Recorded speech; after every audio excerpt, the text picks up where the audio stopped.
कथन क्लास होने वाली है और आज की क्लास में बाल विकास टॉप 100 प्रश्नों का यह निचोड़ लेकर आए हैं। पूरे संपूर्ण बाल विकास एवं शिक्षा शास्त्र, मनोविज्ञान, साइकोलॉजी सारे प्रश्नों का आपको निचोड़ मिलेगा और टॉप 100 क्वेश्चनों में से आपके जो है बाल विकास के 30 नंबर कंफर्म करने वाले प्रश्न रहेंगे। यहाँ पर सभी प्यारे मित्र ध्यानपूर्वक ये जो महत्वपूर्ण 100 प्रश्न हैं आप लोगों को अच्छे तरीके से सेंड करना है और फीडबैक करना है। तो चलिए देर न करते हुए शुरुआत करेंगे। सारे सब्जेक्ट के प्रैक्टिस पेपर, मॉडल पेपर, अभ्यास प्रश्न पत्र चल रहे हैं। अगर आपने नहीं देखा है तो आई बट पे आप लोगों को लिंक ऑलरेडी दे दी गई है जो सभी सब्जेक्ट का प्लेलिस्ट बना दिया गया है।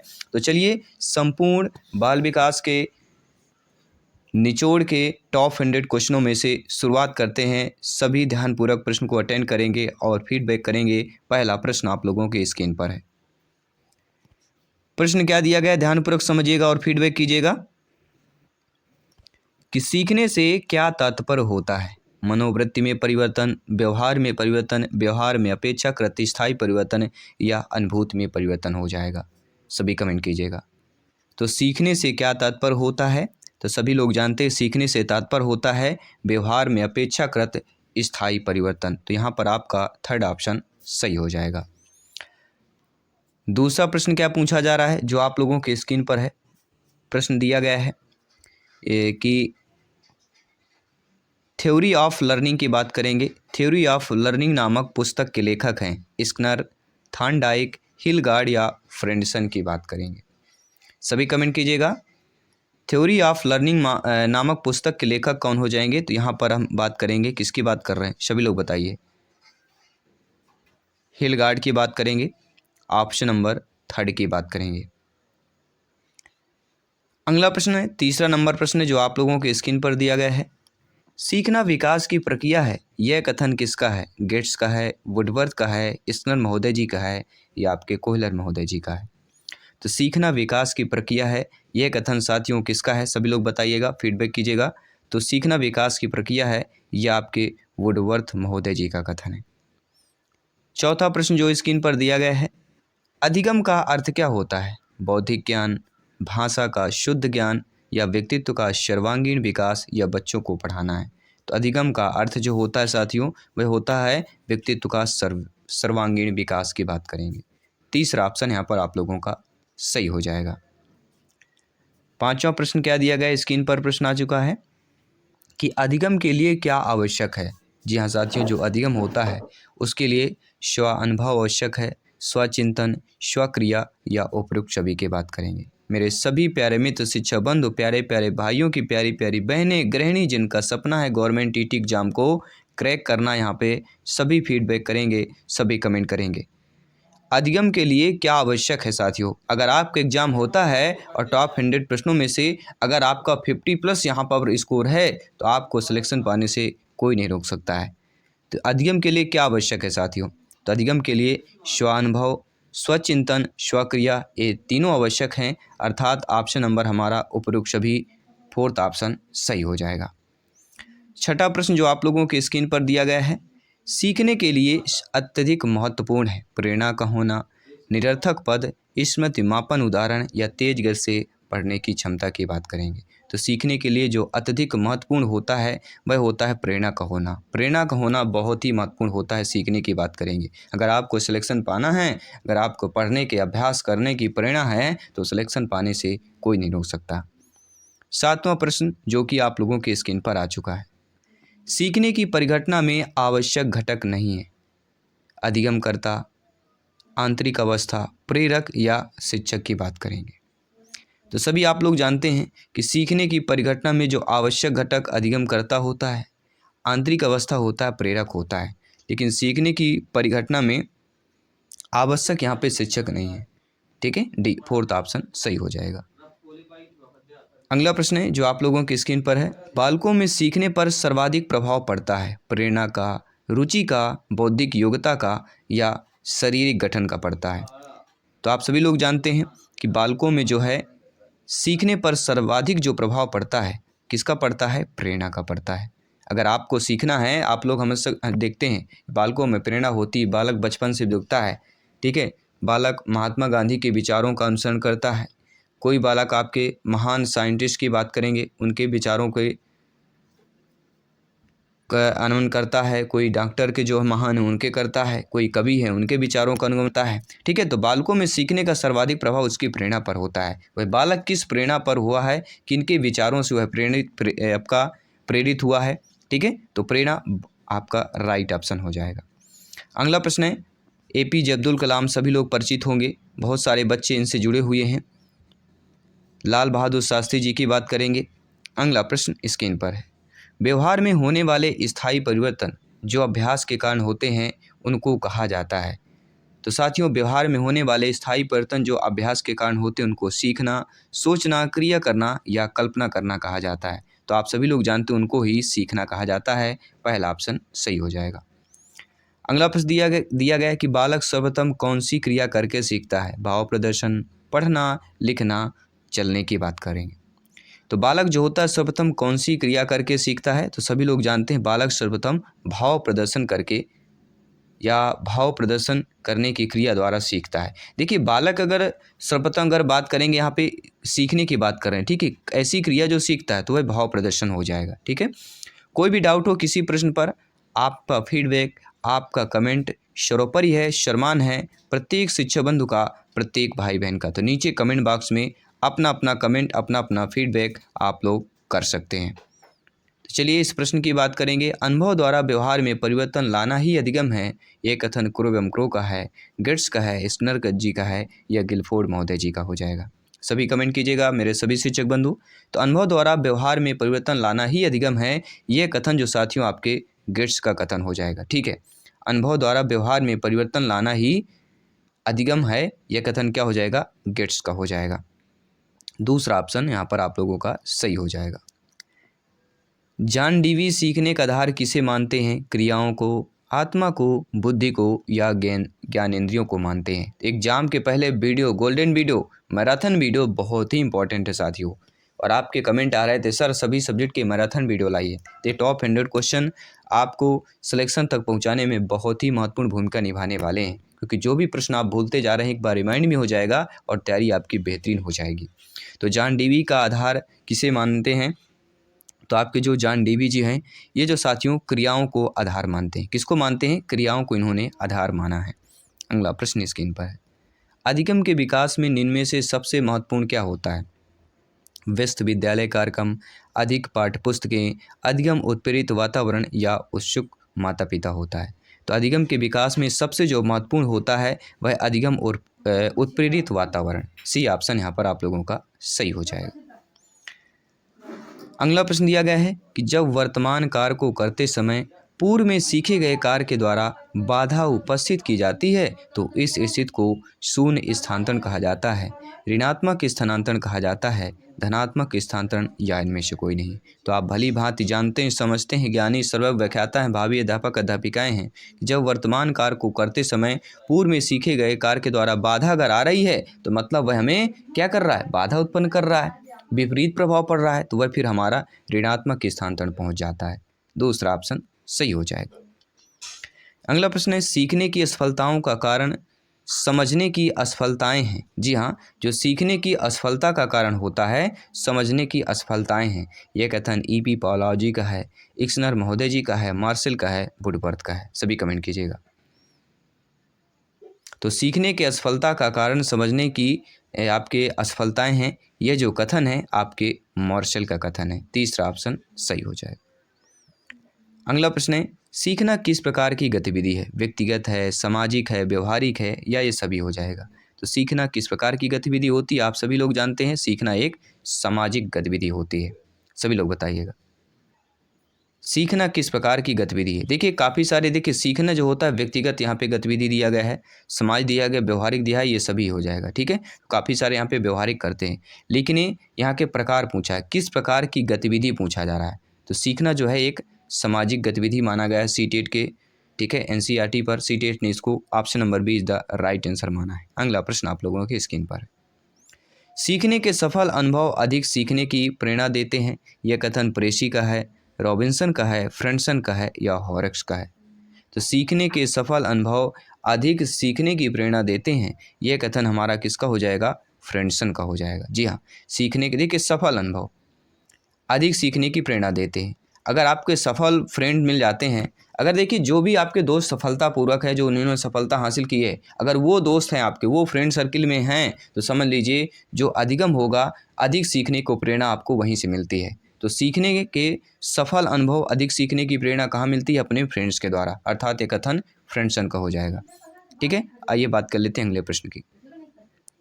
थार्नडाइक ने अधिगम के कितने गौड़ नियम बताए? तो मैं बार बार आपके प्रैक्टिस पेपर, अभ्यास प्रश्न, चाहे क्लास की बात करें, बार बार आपको बताया हूँ कि थार्नडाइक महोदय जी का जब भी जिक्र आता है, इनके 2 नाम अवश्य आ जाते हैं।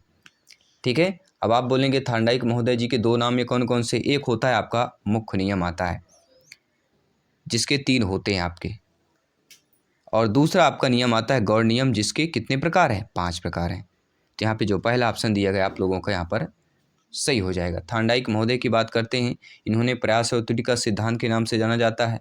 ठीक है, और एनिमल इंटेलिजेंस बुक्स के आपके किसने लिखा है? तो थार्नडाइक महोदय जी की बात करते हैं। प्रयास, तत्परता, प्रभाव, परिणाम, ये मुख्य नियम के 3 होते हैं आपके, और गौड़ नियम में 5 नियम कौन कौन से आपके? एक है बहुप्रतिक्रिया का नियम, मनोवृत्ति का नियम, आंशिक क्रिया का, आत्म किरण का, या सहचर क्रिया की बात करेंगे। 19वां प्रश्न जो आप लोगों के स्क्रीन पर दिया गया है कि बहुत ही अच्छा प्रश्न है। आई होप सभी प्यारे मित्र अपना अपना फीडबैक बेस्ट करेंगे यहाँ पे, कि किसी क्रिया को बार बार दोहराने से उसका संबंध दृढ़ हो जाता है, अर्थात मजबूत हो जाता है। यह थार्नडाइक के किस नियम पर आधारित है? तत्परता के, प्रभाव के, अभ्यास के, या इनमें से कोई नहीं? देखिए कृषि क्रिया को बार बार दोहराना, तो बार बार दोहराना यहीं पर आपको उत्तर क्लियर कर दिया गया है। तो कोई भी क्रिया है साथियों, अगर हम उसको बार बार दोहरा रहे हैं, तो वह हमारा क्या हो जाता है? ये अभ्यास कर रहे हैं। बार बार दोहराना मतलब उसका अभ्यास कर रहे हैं। तो ये जो क्रिया है, ठीक है, बार बार दोहराने से उसका संबंध दृढ़ हो जाता है, थार्नडाइक के अभ्यास के नियम पर आधारित है। तीसरा ऑप्शन सही हो जाएगा। अगला प्रश्न है, सीखी गई क्रिया का अन्य समान परिस्थितियों में उपयोग किया जाना कहलाता है अधिगम, अधिगम स्थानांतरण, परिपक्वता, या इनमें से कोई नहीं? तो सीखी गई क्रिया का अन्य समान परिस्थितियों में उपयोग किया जाना क्या कहलाता है? अधिगम स्थानांतरण कहलाता है। दूसरा ऑप्शन यहाँ पर आप लोगों का सही हो जाएगा। आइए बात कर लेते हैं अगले प्रश्न की, जो आप लोगों के स्क्रीन पर आ चुका है। क्वेश्चन नंबर 21 स्क्रीन पर है कि क्रिया किसी सफल से असंतोष एवं असफलता से असंतोष होता है। देखिए सभी जानते हैं, अगर कोई क्रिया हम सफलतापूर्वक हासिल करते हैं, सफल होता है, तो हमें संतोष मिलता है, एवं असफलता से हमें असंतोष होता है। तो यह कथन थार्नडाइक के किस नियम को इंगित करता है? अभ्यास, प्रभाव, तत्परता, या सभी? सभी कमेंट कीजिएगा। मेरे सभी प्यारे मित्र, शिक्षक बंधु, सभी मित्रों को जय हिंद, वंदे मातरम, इंकलाब जिंदाबाद। एग्जाम को फतेह करना है साथियों, तो प्रत्येक प्रश्न का फीडबैक इंपॉर्टेंट है, क्योंकि सिलेक्शन यहाँ पर 101% श्योर एंड प्योर की बात कर रहे हैं। सारे प्रश्न आपके सिलेबस के अकॉर्डिंग है, निचोड़ यहाँ पे मिल रहा है, और निचोड़ जब मिलता है, कहते हैं गर्मी आ रही है, नींबू को निचोड़ कर जो रस पीते हैं तो पेट को ठंडक मिलती है। इसी प्रकार जब ये निचोड़ की क्लासेज प्रश्न आपको मिलते हैं, तो सिलेक्शन की गारंटी मिलती है। तो चलिए इस प्रश्न का फीडबैक जान लेते हैं। साथियों, क्रिया की सफल से संतोष एवं असफलता से असंतोष, ये कथन जो है थार्नडाइक महोदय जी के प्रभाव के नियम की बात करेंगे। अर्थात सफल का प्रभाव संतोष देता है, असफलता का प्रभाव हमें असंतोष कर देता है। आइए बात करते हैं अगले प्रश्न की। साथियों, सीखी गई अनुक्रिया की अभिव्यक्ति जब व्यवहार के रूप में होती है, तो उसे अभ्यसन कहते हैं, अनुकूलन कहते हैं, निष्पादन कहते हैं, या मूल प्रवृत्ति कहते हैं? सभी कमेंट कीजिएगा। तो सीखी गई अनुक्रिया की अभिव्यक्ति जब व्यवहार के रूप में होती है, उसे साथियों क्या कहा जाता है? उसे निष्पादन कहा जाता है। थर्ड ऑप्शन आप लोगों का सही हो जाएगा।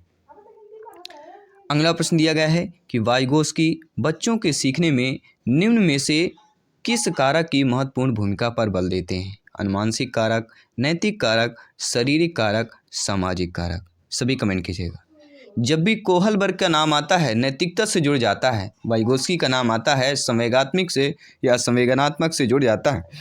लेकिन जब भी वाइगोस्की महोदय जी का जिक्र होता है, इनके कारक के महत्वपूर्ण भूमिका की बात की जाती है, इनके कारक के महत्वपूर्ण भूमिका पर बल देने की बात की जाती है, तो सामाजिक। जी हाँ, वाइगोस्की जी ने बच्चों के सीखने में जो है सामाजिक कारक की महत्वपूर्ण भूमिका पर बल देते हैं। यहाँ पर आप लोगों का फोर्थ ऑप्शन सही हो जाएगा। अगला प्रश्न आ चुका है, श्यामपट्ट को शिक्षण साधन सामग्री के किस समूह में सम्मिलित किया जा सकता है? श्रव्य साधन, दृश्य साधन, दृश्य श्रव्य साधन या इनमें से कोई नहीं। देखिए साथियों, श्यामपट्ट को जो है शिक्षण साधन सामग्री को किस समूह में सम्मिलित किया जा सकता है? तो आपके वह देखिए, श्यामपट्ट होकर एक दृश्य साधन होता है। ना तो श्यामपट्ट बोलता है, ठीक है, क्या श्यामपट्ट जो है आपका बोलता है? बिल्कुल नहीं बोलता है, ठीक है। तो दृश्य तो होगा लेकिन श्रव्य नहीं होगा, ठीक है। तो यहाँ पर आपका जो भी ऑप्शन दिया कि श्यामपट्ट जो है वह हमारा क्या हो जाएगा? दृश्य साधन कहला जाएगा। अगला प्रश्न 25वां प्रश्न जो आप लोगों की स्क्रीन पर है, क्या दिया गया है आइए देख लेते हैं, समझ लेते हैं और आपका फीडबैक जान लेते हैं। कक्षाध्यापन में दृश्य साधन के रूप में किसका महत्वपूर्ण प्रयोग होता है? ग्राफ का, चार्ट का, ब्लैक बोर्ड का या रेखाचित्र का होता है? तो यहाँ पर CTET ने इसका आंसर जो राइट माना है कि कक्षाध्यापन में दृश्य साधन के रूप में किसका सर्वाधिक प्रयोग होता है? तो ग्राफ का माना है। पहला ऑप्शन सही हो जाएगा। और आपके अकॉर्डिंग जो भी ऑप्शन लग रहा हो आप लोग अपना फीडबैक कर सकते हैं। प्रत्येक भाई बहन शिक्षक बंधु का यहाँ पे कमेंट फीडबैक सर्वोपरि है, सम्मान है। आइए बात करते हैं अगले प्रश्न की जो स्क्रीन पर है। घनिष्ठ मित्रता की प्रवृत्ति पाई जाती है शैशवावस्था में, बाल्यावस्था में, किशोरावस्था में, इनमें से कोई नहीं।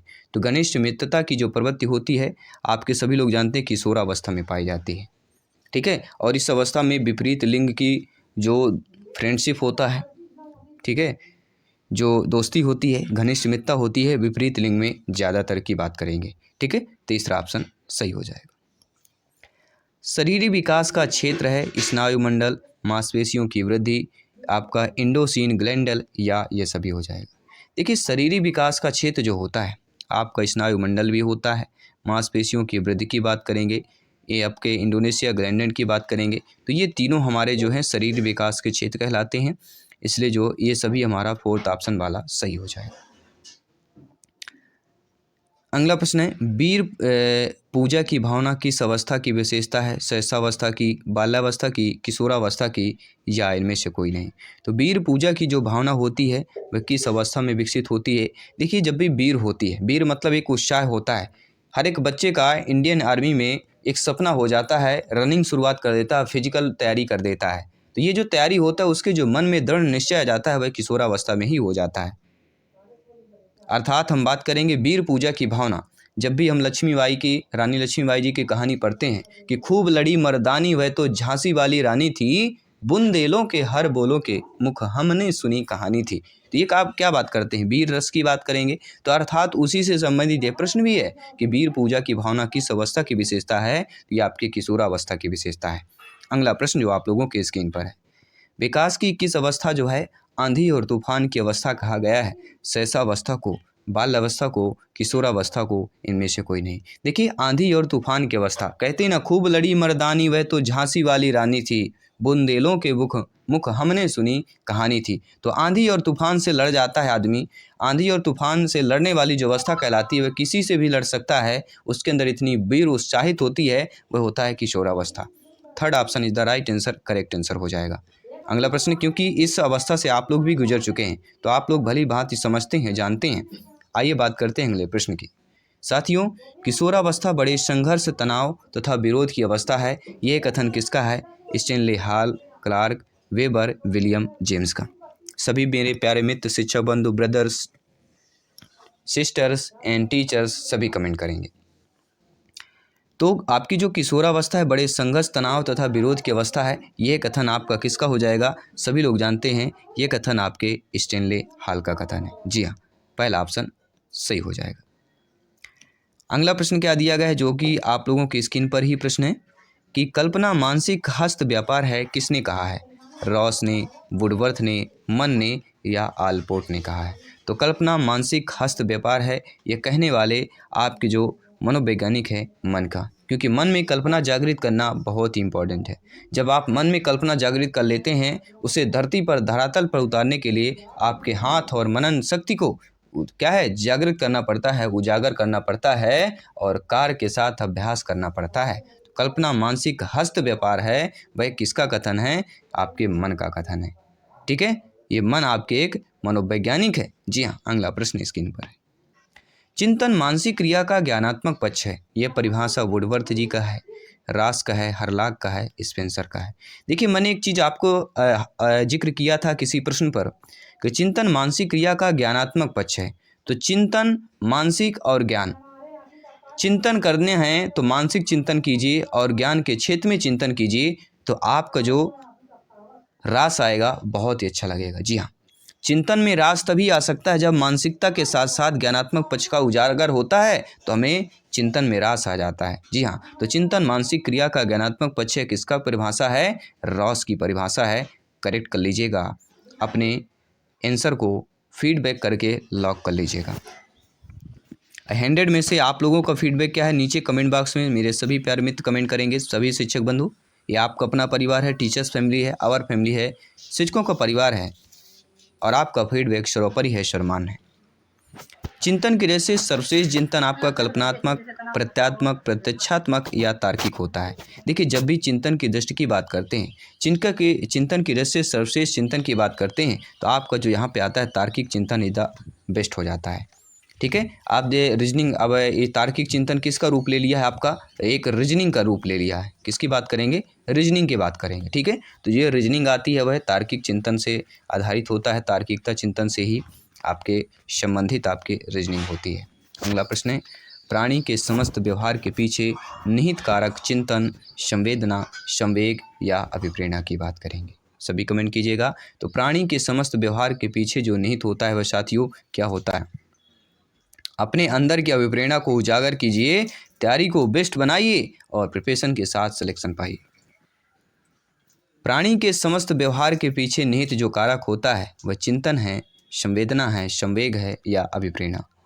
देखिए प्राणी के समस्त व्यवहार के पीछे, ध्यान दीजिएगा, प्रश्न इंटरेस्टेड है कि क्या बात कर रहे हैं? समस्त व्यवहार के पीछे की बात करेंगे। तो प्राणी के जो है आपके समस्त व्यवहार के पीछे जो निहित कारक होता है वह सभी लोग जानते हैं आपकी अभिप्रेरणा ही होती है।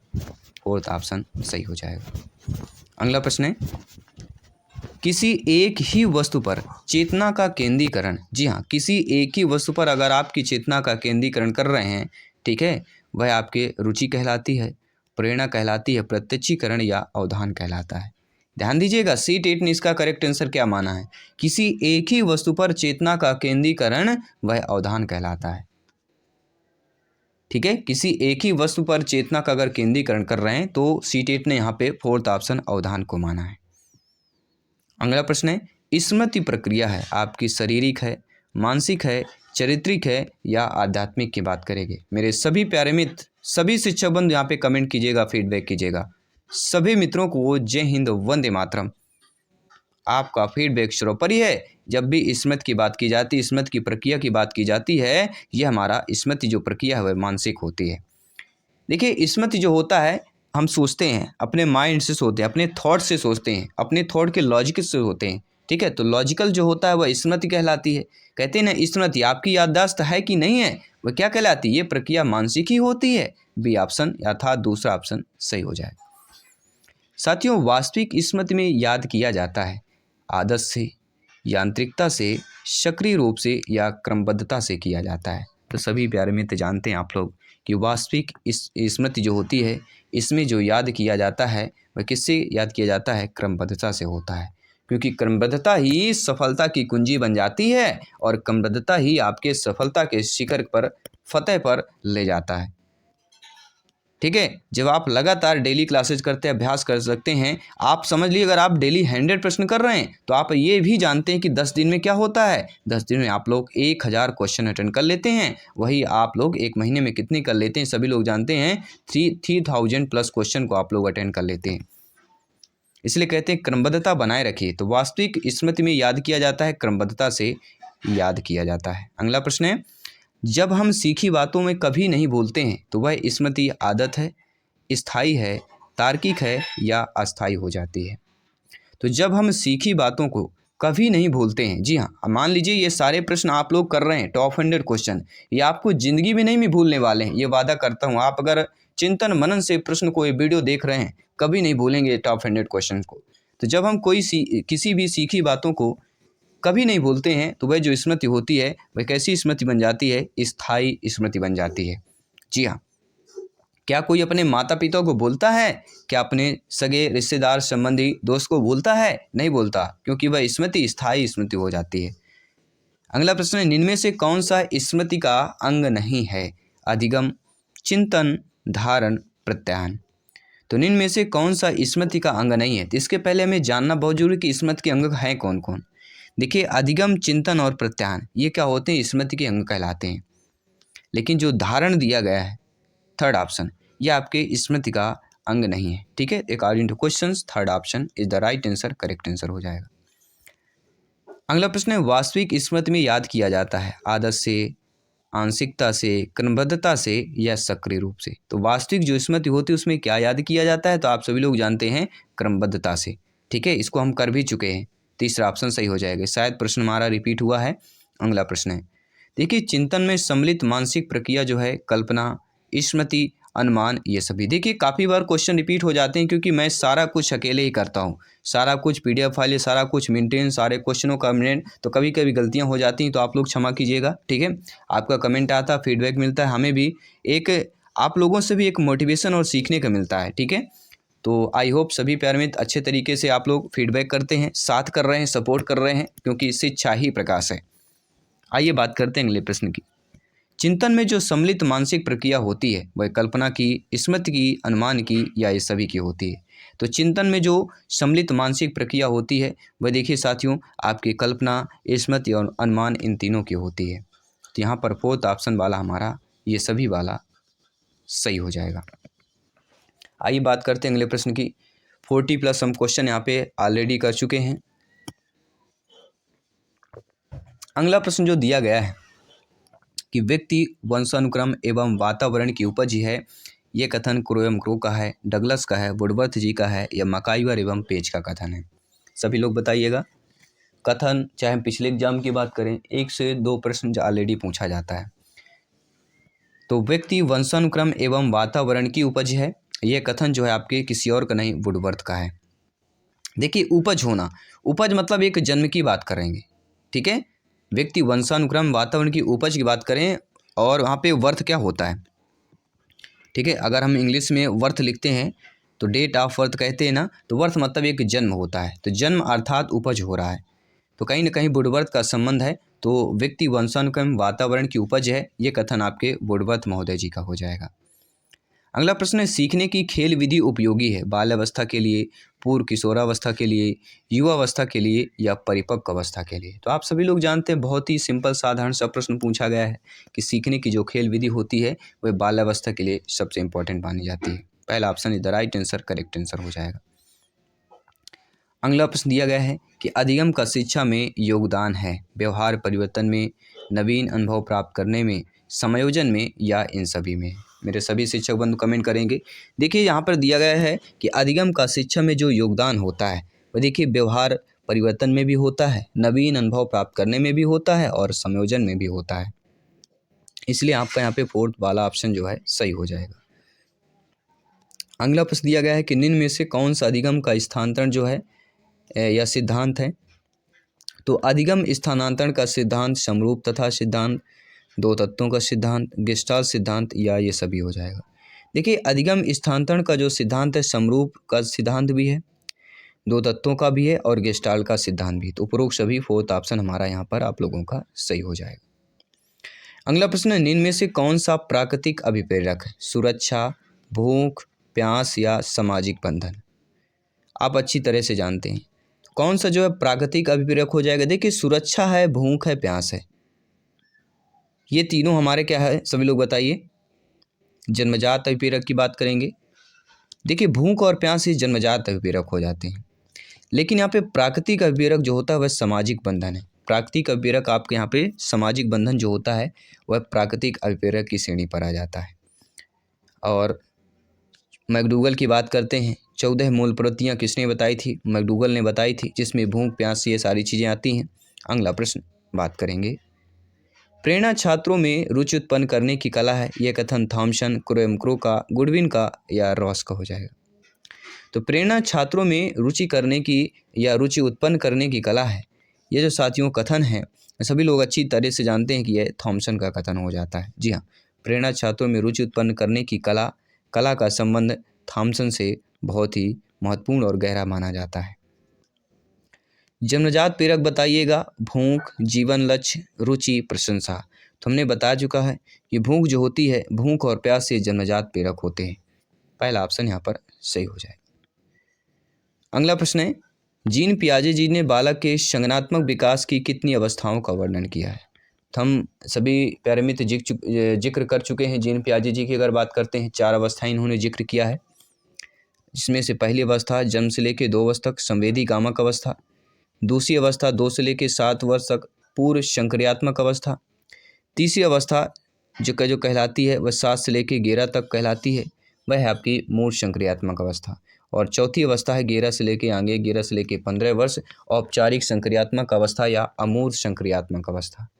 ठीक है, और इनसे भी डिटेल से पढ़ लीजिएगा आपके संवेदी बालक की अवस्था के बारे में, कि बालक जो भी कार्य करता है शारीरिक की अवस्थाओं से या इस संवेदी समझ होती है, यह संवेदी की गामक की जीन पियाजे जी की पहली अवस्था है। तो इनका भी चारों अवस्थाओं को डिटेल से पढ़ लीजिएगा, संबंधित प्रश्न आ सकते हैं। किशोरावस्था को किसने उथल पुथल की अवस्था कहा है। स्टेनले हॉल ने, क्लार्क ने, वेबर ने, विलियम जेम्स ने। देखिए, किशोरावस्था को उथल पुथल की अवस्था कहने वाले और आपके कोई नहीं है, स्टेनले हॉल हो जाएंगे। देखिए, अगर आपका कमरा बड़ा बना हुआ है, अगर कमरा आप हॉल के रूप में, तो आप वहाँ पे उथल पुथल कर लीजिए, दिक्कत नहीं होती, क्योंकि स्पेस काफ़ी बड़ा होता है। ठीक है, तो उथल पुथल करना हो तो हॉल में जाके कर लीजिएगा। ठीक है, अर्थात ये कथन हल्का हो जाएगा। पहला ऑप्शन सही हो जाएगा। अगला प्रश्न है, स्किनर के अनुसार बच्चों में भाषा का विकास निम्न का परिणाम है। व्याकरण में प्रशिक्षण का, अनुकरण तथा पुनर्बलन का, अंतर्जात योग्यताओं का, या परिपक्वन की बात करें। साथियों, स्किनर के अनुसार जो है बच्चों में भाषा सीखने का विकास जो परिणाम होता है वह होता है, सभी लोग जानते हैं, अनुकरण तथा पुनर्बलन की बात करेंगे। किसकी बात कर रहे हैं? अनुकरण तथा पुनर्बलन की। दूसरा ऑप्शन सही हो जाएगा।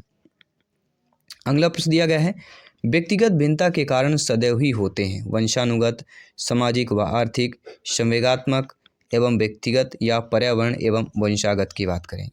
तो व्यक्तिगत भिन्नता के कारण सदैव क्या होते हैं? पर्यावरण एवं वंशागत। ये आपके सीटेट में आया हुआ प्रश्न है, इसको फोर्थ ऑप्शन सही माना गया है। आइए बात करते हैं अगले प्रश्न की। विकास की किसी भी अवस्था पर कुछ भी सिखाया जा सकता है, यह विचार जो है जीन पियाजे जी का है, आसुबेल का है, ब्रूनर का है, या गेने का कथन है। तो विकास की किसी भी अवस्था पर कुछ भी सिखाया जा सकता है, यह कथन आपके जीन पियाजे जी का है। जीन पियाजे जी किसके लिए जाने जाते हैं? आप सभी लोग जानते हैं, जीन पियाजे जी का जब भी जिक्र होता है तो संज्ञानात्मक विकास या संवेगात्मक विकास की बात करते हैं।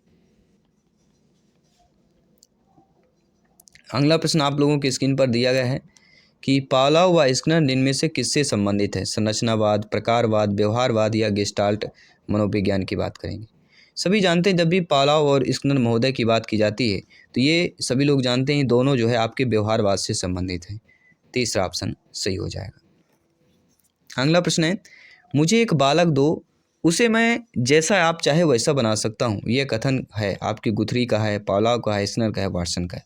देखिए, ये कथन मिसप्रिंट हो गया था। हमने शायद किसी पिछले प्रैक्टिस पेपर या अभ्यास प्रश्न मॉडल पेपर पर हमने आपको दूसरा ऑप्शन बता दिया था। ठीक है, कभी कभी हो जाता है गलतियाँ, ध्यान है जो विचलित हो जाता है, लेकिन हम कहीं ना कहीं करेक्ट भी कर देते हैं, ऐसा नहीं है। जब भी आप लोगों का फीडबैक मिलता है तो मुझे एक बालक दो, मैं उसे जैसा चाहे वैसा बना सकता हूँ, ये जो कथन है आपके वाटसन महोदय जी का है। ठीक है, फोर्थ ऑप्शन सही हो जाएगा। अगला प्रश्न है, निम्न में से कौन एक जो है प्रणाली उपागम का पहलू नहीं है? उद्देश्य, संरचना, प्रक्रिया, विषय वस्तु। तो साथियों, एक ऐसी प्रणाली जो एक प्रणाली उपागम का पहलू नहीं है, तो हम सभी लोग जानते हैं कि उद्देश्य, प्रक्रिया और विषय वस्तु, ये तीनों जो हैं ये एक प्रणाली उपागम पहलू है। लेकिन जो संरचना है यह प्रणाली उपागम पहलू नहीं होती, इसलिए आपका एक क्वेश्चन जो है आपका दूसरा ऑप्शन सही हो जाएगा। अगला प्रश्न है, थांडाई का सिद्धांत जाना जाता है संज्ञानात्मक, समाजवाद, संयोजनवाद, या सहचरवाद के नाम से जाना जाता है। तो थांडाइक महोदय जी की बात करते हैं। थांडाइक महोदय जी का जब भी जिक्र होता है, ठीक है, इन्होंने बिल्ली पर प्रयोग किया था। महत्वपूर्ण यहाँ पे क्या है, भूखी बिल्ली और मृत मछली, और यहाँ पे अनुक्रिया कर्ता जो होती है वो बिल्ली होती है और उद्दीपक मृत मछली होता है। एसआर थ्योरी के नाम से भी जाना जाता है थांडाइक महोदय जी का सिद्धांत। प्रयास त्रुटि के सिद्धांत के नाम से जाना जाता है, संबंधवाद के सिद्धांत के नाम से जाना जाता है, प्रयास एवं भूल के सिद्धांत, प्रयास एवं त्रुटि के उद्दीपन अनुक्रिया का सिद्धांत, संयोजनवादी का सिद्धांत, एसआर बॉन्ड का सिद्धांत, ये सारे आपके थार्नडाइक महोदय जी के हैं। तो थार्नडाइक का सिद्धांत जाना जाता है, किसकी बात करेंगे? संयोजनवादी सिद्धांत अर्थात संयोजनवाद की बात करें। अगला प्रश्न है 58 नंबर क्वेश्चन है जो आप लोगों के स्क्रीन पर है। आइए जान लेते हैं क्या इसका फीडबैक है। संज्ञानात्मक विकास की निम्न अवस्थाओं में से कौन सी अवस्था का वर्णन ब्रूनर द्वारा नहीं किया गया है? देखिए, ब्रूनर द्वारा जो है अधिगम पर किया गया है, आपके प्रतिभा परकता पर किया गया है, सांकेतिकता पर किया गया है, लेकिन आपके पराधीनता पर नहीं किया गया है। तो संज्ञानात्मक विकास की अवस्थाओं में जो है आपकी पराधीनता की अवस्था का वर्णन ब्रूनर द्वारा नहीं किया गया है। अगला प्रश्न क्या दिया गया है? शिक्षण प्रक्रियाओं की एक विधि है जो कि सीखने की उत्सुकता जागृत करती है। ये क्रो ने कहा है, बीओ स्मिथ ने कहा है, क्रोनबेक ने कहा है, हिलगार्ड ने कहा है। तो शिक्षण क्रियाओं की एक विधि है जो सीखने की उत्सुकता जागृत करती है, यह आपके बीओ स्मिथ जी ने कहा है। आपका 60 नंबर क्वेश्चन है, निम्न में से अधिगम के संज्ञानात्मक अनुच्छेद से संबंधित क्रिया अनुभूति करना, स्पर्श करना, क्रोधित होना, कल्पना करना। तो राइट ऑप्शन क्या होगा? अधिगम के संज्ञानात्मक अनुच्छेद से जो संबंधित है वह कहलाता है कल्पना करना। फोर्थ ऑप्शन यहाँ पर सही हो जाएगा।